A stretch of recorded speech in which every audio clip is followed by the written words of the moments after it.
Hey, it's W5HRO. Here's an update. I got this PAL VFO working that's going to modify the Courier 23 for 10 meter AM use.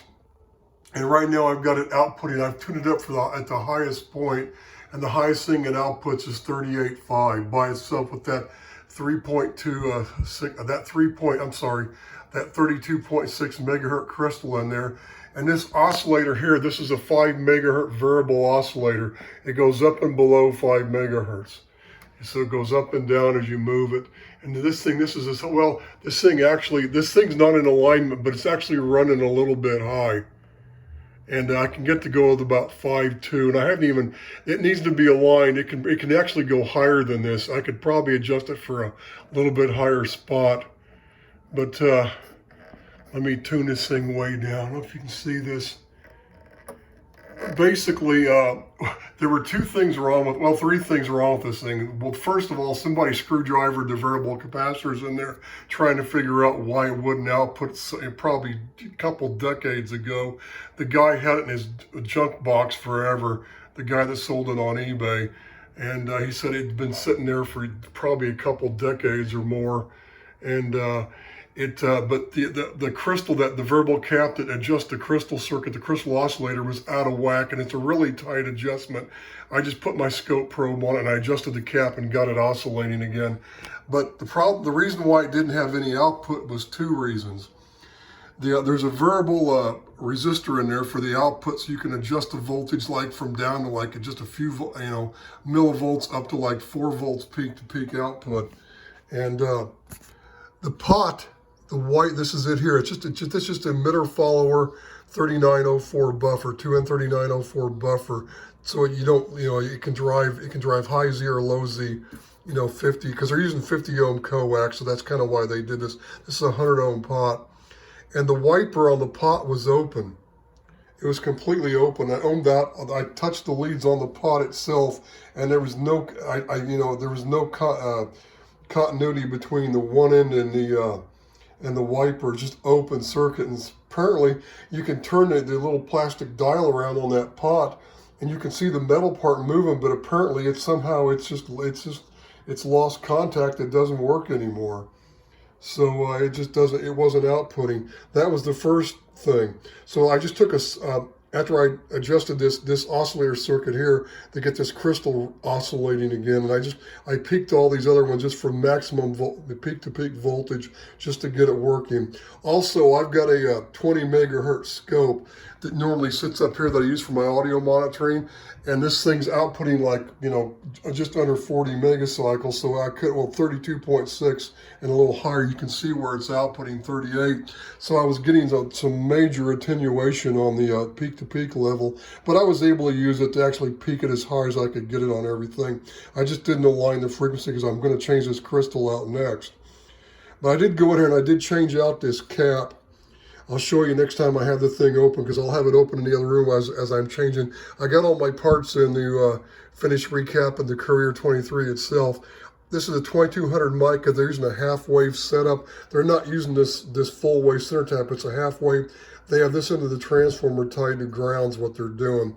So I put a 4700 mic, a 55-volt cap in there to make it a little bit cleaner, but it doesn't really matter because everything on this thing was working. The regulator's working. See, it's got Zeners and everything. This thing, the output of the going to this thing is completely clean because of the regulator circuit itself. So there's no, you could have a lot of ripple on this, and this circuit will clean it up. But I just wanted to make sure it was really clean here. So I changed that cap last night. The parts came in a few days early. So I've got that big electrolytic cap for the Courier too. But as soon as I just took a jumper wire and I soldered from the one end to the wiper just to short it for now, and I ordered a pot to replace it eventually. And that's how I got it working. But then I put the lid back on it, and the guy had a, little quarter-inch, not a quarter-inch, but that little eighth-inch, that miniature, like the phono plug, not the big quarter-inch, but the miniature size one. Like are on today's mini headphones and stuff, but it's not a stereo one, of course. Just a 2-conductor to tip in the ring, tip in the shield. But I clipped on that, and I'm like, why is there no output? and I unscrewed the outer, and it looked like the coax was soldered to it and everything. And then I've even got long alligator jumpers because this cable's too short. I'm gonna put a longer piece of coax on this, but this was soldered on that little 1/4-inch phono plug, and it just, the solder looked good on the shield and the center conductor, but it must have been broken somewhere up to it because that connector, there was no continuity between this wire, the center conductor, and the tip of that plug. So I think what probably happened is somebody couldn't figure out what was going on, and they had an open wiper on that pot inside the thing, plus an open connector on the end of it. They were like getting double whammied on it, and it looks like they went in, they screwdrivered the whole thing at one point trying to fix it, and just wrote no output there on the side of it on the inside, and just threw it in the junk box for a few decades. That's kind of what happened, it looks like. So that'd be my best guess. Let me see if I can clip back on here again. I got off the, I was fiddling around here and I got off the, I was clipped on this center conductor. There.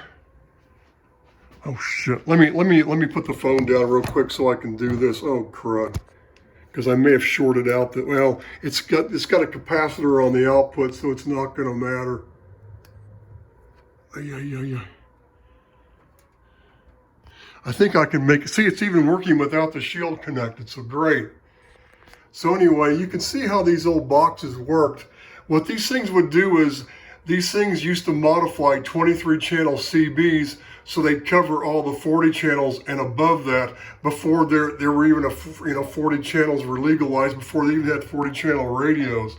People used to slide these things up above, channel 23, and they'd go all the way up to almost to 10 meters. And I did some calculations, and I'll show you what I came up with.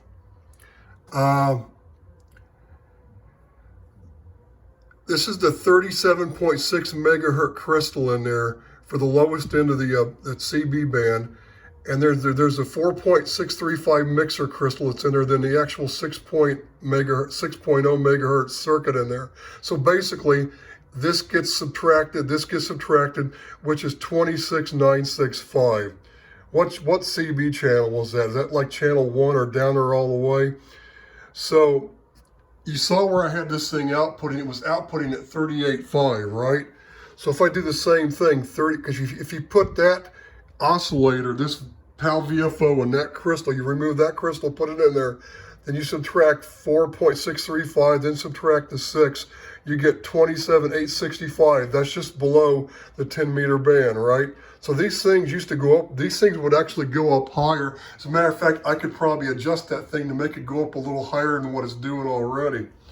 But what I found is, I got online through Mauser and I found a 34.4 megahertz crystal, HC49 crystal. It's got lead, so I'll have to take out the socket in there and I'll just hard solder that crystal on the board itself. But that's kind of what I figured out, and that's all, the only crystal, like the closest thing I could find.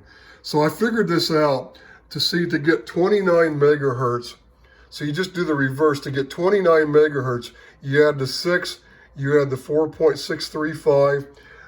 So the oscillator, this thing needs to put out, this VFO needs to put out 39.635 to get 2900 out of it, which is the AM calling frequency on 10 meters. And that's if I use that crystal slot, right? Now, there's other crystal slots in that radio. I probably won't use the 37.6 crystal slot. I'll probably use the one of the other ones because I can shift it up even higher. But what I calculated all this out, and if I use that same crystal slot though, that 37.6, then I need the thing the output on the like I said, the 39.635 minus, and this is a 5 megahertz oscillator. When you turn that knob, it goes plus and minus. I need a 34.635 crystal if I use that crystal slot to put it right in the center. Now, of course, I can move this thing. It's going to move all around, but that'd be what would make it work ideally. if I didn't want to, change anything else. So, but if I used a 34.4 megahertz crystal I found, then add the 5 megahertz to it, I get 39.400. So that's, that's close enough to 34.635. I mean, I can align this thing to compensate, or I could even, if necessary, that 5 megahertz oscillator, when I turn this knob, there's a multiplier in there. Basically what it does is it adds the crystal frequency that's in here, the oscillator frequency, plus that 5 megahertz variable oscillator. It adds them together. That's how it works. It just adds 5 megahertz to it. It just multiplies it by adding it and just mixes them together is what it does. So it adds the 5 and the 32.6 or whatever crystal you have in there. So I can make this work. This isn't going to be a problem. And I think, like I said, I can not use that 37.600 crystal slot. I can use one of the higher ones, and I can just shift it up that way, and I won't even have to do anything. So this thing's going to work like gangbusters. Now, hopefully when I put that 34.4 megahertz crystal in there, it's not going to be an issue. Those crystals are like $1 something a piece from Mauser, so I just ordered a couple of them. So hopefully that's going to be good enough to make it work. And hopefully that oscillator circuit, I can still get enough output from that oscillator. I don't think I'm going to have to modify it from 32.6 to 34.4. That's only, what, a couple megahertz up, a little bit less than a couple meg higher. I don't think that's going to be an issue. It should still adjust fine. If not, I'll add a series or a parallel capacitor in there somewhere on that circuit to compensate. So, I just wish I had a scope that went up to like at least 100 meg or at least 50 meg. I don't have one. That's one of the next things on my list. It's right down there. See, as soon as I get this thing all done, I'm going to put this scope back up here like I had it for the audio monitor, and I'm eventually going to buy another scope. I need one, but this thing's working. It was a simple fix. It was just an open wiper on the pot and then a bad connector on the end of the cable. It's kind of bad when you get somebody like maybe a CBer years ago that didn't have that much technical knowledge, that got hit with a double whammy problem. They had it open on the end of the cable and then it opened inside the unit, going to the same thing. So that's why it wasn't working. Because what was funny was I turned it on, and while I still had the Courier out there in the other room, and I was here, I could move this, and I could hear it throwing a carrier in the receiver on that radio. I'm like, what the heck? This thing's working. And I just started probing around, and I figured it out. So I just tweaked the oscillator circuit, and I peaked the other two to get maximum output just for now, and jumpered that pot wiper. So it's alive. So I just want to kind of give everybody an update on that. That Courier 23 is going to be on 10 meters pretty soon. And I did get my 6CW5. Where did I put it? Did I bring it in here? And it's a 6CW5. That's the tube to modify the output from like 4 watts to 8 to 10 watts. I think it's just like under 10 watts, but it'll downwards modulate. And what you do is you just whistle into the mic or inject a tone in the mic input, and you adjust the load on the back of the radio to get maximum peak modulated power. You don't adjust the plate. You never do that. You just do it on the load, and that takes care of it. I think it drops it down to like 6 to 8 watts, and it'll like bounce forward when you talk a little bit. So that's what you do. This kind of beefs them up, and that should help drive the amplifier a little bit, that 100-watt matching amp I've got for it. So, oh, by the way, the Courier, those transistors on the back, remember I said they were getting hot? As a matter of fact, I have the thing. I just put the thing all down here for now because I've been working on the thing out in the kitchen while the XYL's been gone, and of course she's home during the week, and she's working another job on the weekends, and her and my daughter go to her sister's and my daughter's cousin's house, spend the night. It's usually on Saturday, so I work on it then, but those aren't the same 2 transistors. I've got that old Courier 23 Plus, which is just like this one I bought on eBay cheap for parts, and I had to pull those off. What happened is I couldn't figure out why these things were getting so hot, and I pulled them off, and I took my ohm meter with the diode checker and everything, and I started probing around, and I realized one of them was bad. So I went out in the garage, I pulled these old ones off that other radio, and I cleaned them all up. I took some Scotch-Brite pads and polished them up. See how dark they still are? But these still work fine. And I replaced the insulator between that and the panel. And you can see I even put a bunch of heat sink grease on both sides of that mica insulator. So now it's got better conductivity. But now they don't even turn on and they're not even getting hot. But that's why it was killing my output power down to like barely 3 watts. Now it came up to the 4 watts. It was like about 2.5, 3 watts. Now it came up to the full 4 watts, which is what these things do with that 6BQ5 tube in there. Because, you know, the CB bands, it was 4 watt carrier output, right? So that's what these things did. They did 4 watts. So anyway, that fixed that problem. But they shouldn't. Those are primarily for running this thing off DC, and it's a part of the vibrator circuit. These things, if you run these things on a DC supply, you'll hear the you'll get that. These things start oscillating because they switch real fast. They're the vibrator circuit. That's how this thing works on DC. I never planned to use it for that, but somehow, because what I did was, when I realized one of them was bad, I left them both off and I turned it back on. The radio still worked, but the power dropped down to like about 1.5 watts. So apparently that circuit, when it's hooked up, it does somehow affect the, I don't know if it's the voltage coming out of the power transformer, or if it's the, it somehow affects the power. So as soon as I put these other old two back in there, after I cleaned them up and they worked and everything, the power came up to the full 4 watts. So that's what was wrong. One of those transistors was bad, and the other one looked kind of flaky. These two measured completely different, so apparently they work. So that's all for now. I just kind of want to get an update on what's been going on, and I did get all my parts. Here's the, excuse me, about fell over. There's the one I'm going to put in there. It's a 4-way 30 at 475. And if you do this, it'll stay below the chassis. It'll actually be right below the chassis. See that? It'll stay right below it so I can slide it back in the cabinet. It's just a hair bit higher than this one is. And that other one that I already had that wasn't quite high enough voltage. So that's all I got for now. I just kind of want to show you that I did get the PAL VFO working, and I got my parts, and I'll be working on this thing again this weekend to finish it up. Or at least get the next, probably the majority of it done.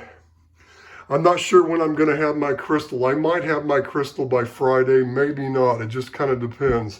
Tomorrow's Friday, though. Today was Thursday. Tomorrow's Friday. Plus, I get a 3-day weekend. I'm off. Now, take it back. It's the next weekend, not this next Monday, but the following Monday, I get off for July 4th. So that's all for now. This is W5HRO 73s.